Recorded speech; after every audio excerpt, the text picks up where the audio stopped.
સલાબતપુરા વિસ્તારમાંથી પકડાયેલ મેફેડ્રોન ડ્રગ્સના ગુનામાં છેલ્લા 3 મહિનાથી નાસ્તા આરોપીને ઝડપી પાડતી સુરત શહેર એસઓજીના પોલીસ ઇન્સ્પેક્ટર નાઓએ એસઓજીના પોલીસ માણસોને નાસ્તા ફરતા આરોપીઓ પકડી પાડવા સૂચના આપેલ હતી. જે સૂચના અનુસાર એસઓજીના પોલીસ માણસો નાસ્તા ફરતા આરોપીને પકડવા સારું એસઓજી સુરત શહેરની અલગ અલગ ટીમ બનાવવામાં આવેલ હતી. તે દરમિયાન એસઓજીના એએસઆઈ ચલુભાઈ મગનભાઈ તથા હેડ કોન્સ્ટેબલ રામજીભાઈ મોહનભાઈ નાઓને મળેલ બાતમી હકીકતના આધારે લાલગેટ પટની હોલ પાસેથી આરોપી અરબાઝ ઇસ્માઇલ શેખ ઉંમર વર્ષ 24 ધંધો નોકરી રહે ઘર નંબર 12/1642 શાહપુર લાલગેટ સુરત શહેર નાઓને ઝડપી પાડવામાં આવેલ છે.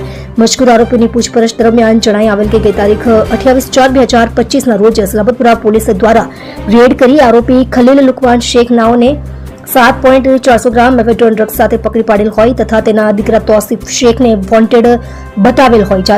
બાદમાં તોસીફ શેખ નાઓ પકડાઈ જતા તેને પોતાનું નામ લખાવેલ હોય પોતે નાસ્તો ફરતો રહેતો હોવાની હકીકત જણાઈ આવેલ. તમે જોઈ રહ્યા છો SD ન્યૂઝ ચેનલ ફેઝર શેખની સાથે.